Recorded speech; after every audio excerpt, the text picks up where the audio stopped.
Oi, so am I an atheist, theist, agnostic, omnist?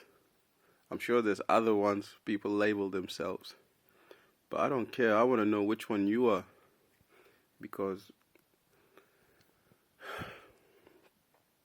I'm not very religious at all. My mother is very pious. Most people are very religious that are African or that come from Africa. Very, very religious.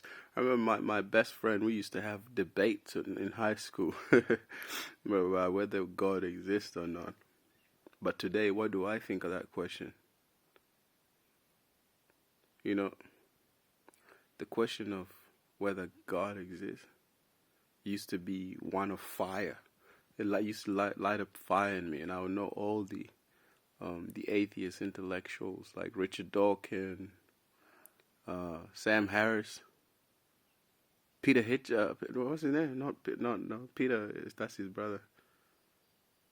Christopher Hitchens. Yeah.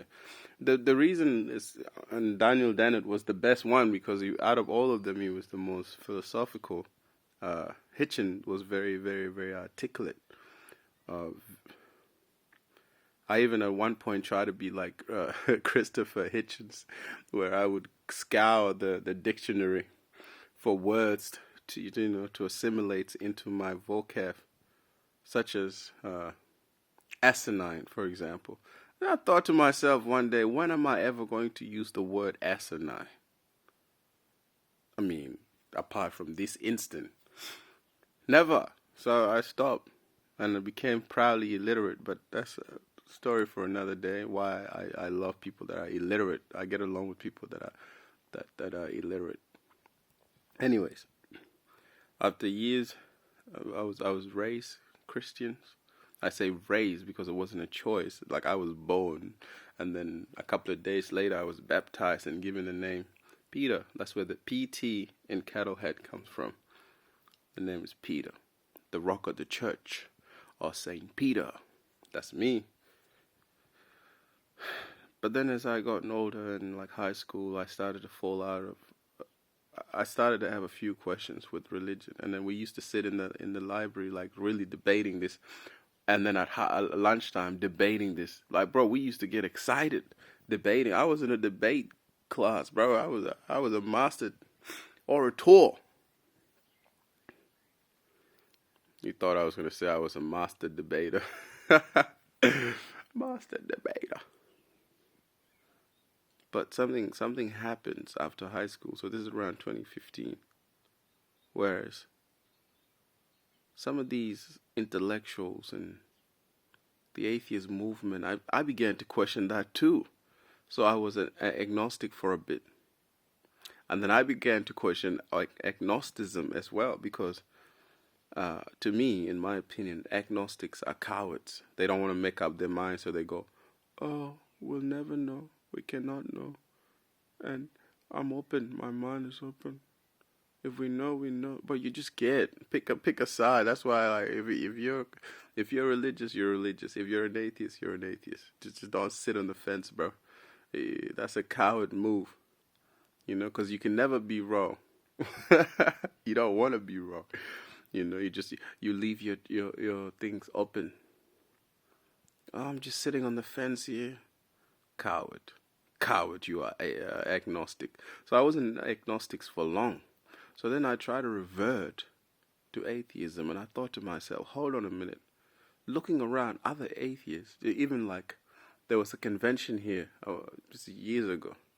I don't know who was coming. I think it was Sam Harris or Richard Dawkins. One of them was coming to Australia, and I wanted to go see. Like I was excited. I wanted to go see. And the Atheist Foundation of Australia or something. What is their name? The Atheist. There's a foundation for atheism here, bro. All of this has been years, and that's what I'm getting at. I started to see that even the atheists themselves were in the business of trying to free the religious from their demagoguery.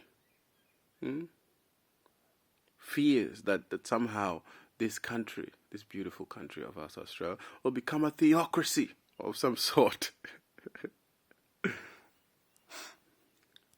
I don't know what the fear was, but a lot of the atheists I knew were still struggling with the question of God, still struggling with the question of God, and still trying to free others. And I just did not fall into that. I did not want to discuss God. I did not want to free anybody. I did not even want to question the existence of God. Whether it exists or not became very boring. And so, and now we arrive to where I am today. And today, where do I fall? Am I an atheist? Am I a Christian, Muslim? Am I a theist? What am I? Am I agnostic still? Or am I an omnist? Do I think everything is one? Or am I spiritual? None of the above. None of the above. In my honest opinion, if I did not have to make this video, then in my normal day-to-day life, God is irrelevant. Let me say that again, because the Christians would probably crucify me. I shouldn't just say the Christians, maybe the Muslims too, or everyone else, or all of you delusional people. Still concerned. Before you go on criticizing me or trying to kill me, mate, I want to say one thing. Yeah? You can keep your fantasy, live in them. You know? Romanticize them. Whatever. Go to church. I'm one of those people, whatever keeps people going, do that. You know, they don't care what it is, do that. Whatever, if it keeps you going from every day to you know, handle and be of service to the people you love, if that's your thing, or you just want to like see the sun tomorrow, do that. But in my honest opinion, the big man, God, whether it exists or not, is not longer a question that I think about. It does not. Because unlike Carl Jung, I can't say, oh, I know for certainty. By the way, I like Carl Jung better than Sigmund Freud. I think Sigmund Freud is a fraud. And I'll make a video on that one day. But anyway, Carl Jung is cool. Carl Jung goes, I don't believe. I know. This I know. I can't do a good impression of Carl Jung because I'm not German. Is he German or Austrian? I don't know, bro. One of the two. The point is, bro, unlike Carl Jung, I don't know. I can't say I know. It's not something that I can say that I know it exists or I don't know. And so the best possible thing I could come up was, I'll just leave the religious folks alone. I'll leave the atheists alone. But I'm going to be on the neck of the agnostic. I'm going to leave the spiritual people alone. The ominous, whatever, bro. You alms. I'm going to leave y'all alone. But I have something, I have like a little, you know, where I feel like the agnostics are just sort of like sidestepping this whole conversation. I'm not an agnostic. I'm not religious. I'm not an atheist. I'm not an ominous. I'm not spiritual. I'm nothing of the labels that you can put on me. Even though you can say, oh, what you're saying aligns with this X philosophy. Beats me. I don't really mind. But to me, God is irrelevant. He's irrelevant in that I don't want to free you from him, and I don't want to pray to him. That's it. If he exists, big whoop. I would never pray to that man to help me. He should help someone else. Why? Well, there's just no interest, bro. At all. And so if someone religious says, brother, do you believe in God? I'll just look at you and say, brother, do you want to go eat some food or go kick the ball around? He said, no, this actually happened.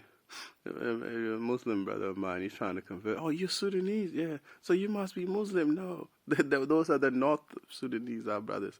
So you're not. It became really weird and intense for him. I said, bro, if we just go and play basketball, kick the ball or something, and hang out and just chill and have something to laugh at that we both have in common, to me, that is God. You don't find it in the Quran or the Bible or in the Torah or, you know, wherever else. It's right here. If you watch this video till the end, it's right there, bro. And that's why I don't really care about it. It's irrelevant. It's always there. And I know irrelevant and almost there, they're not the same. Think of God as like one of those content creators that fell off. Basically, that's how I see it. God was one of those content creators when I was young, where that was creating content for me. When I became a bit mature, a bit grown, I realized, hold on. God, you're my favorite content creator, bro, but I'm going to let go of your hand. And I'm going to need you to let go of my hand. You do you, I do me. The day you call and take my breath away, well, it could be this very second. It could be 10 years from now, 5 years from now, or whenever. 20 years, 50 years from now. It doesn't matter. In the meantime, you do you, I do me. I'm not going to pray to you. I'm not going to ask you for help. I'm not going to do nothing. I'm not going to try to convert people to you. I'm not going to ask you to save me. No. I've realized everything that you've done, Father. When I say Father, I mean our Father, the universe. I don't mean some gray bearded man in the sky. Our universe is alive.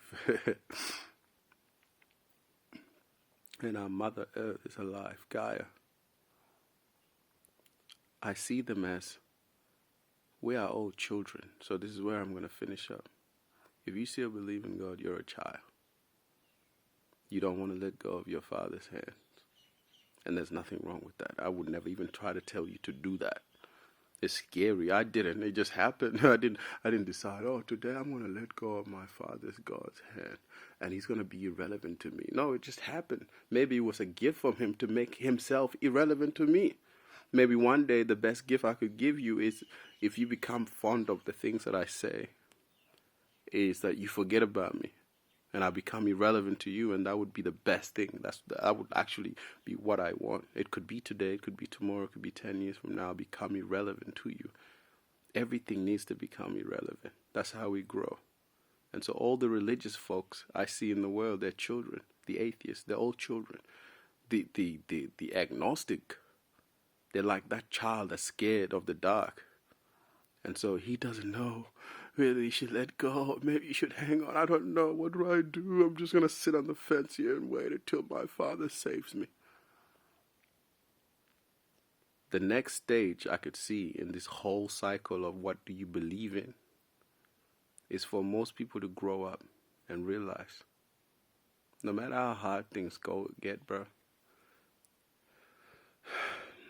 your Father, the universe, which is extending and ever growing and expanding, created everything that you need. Your mother, she looks up to you. She gave birth to you. That's why you and I are here. We're her children. Mother, I mean Gaia, the earth. It's breathing, it's alive. And it'll just do its job. So why don't you go and do your job on your own and stop asking for help? Grow up. Let the devil, let God, let any of them, let them do whatever they need to do. You do whatever you need to do. Stop I shouldn't use words like stop converting people. Do what you like. But the next stage in our evolution of all humanity is that these fairy tales, just like the Greeks no longer pray to Zeus or whatever, bro, even though it's part of their mythology. Or like in some tribal people, indigenous people who have let go of their spirituality, or in the case of most Africans who have let go a lot of their spirituality, things become irrelevant. And in this part of my life, God is irrelevant. And no matter what happened, I'm somewhat, I wouldn't say grateful.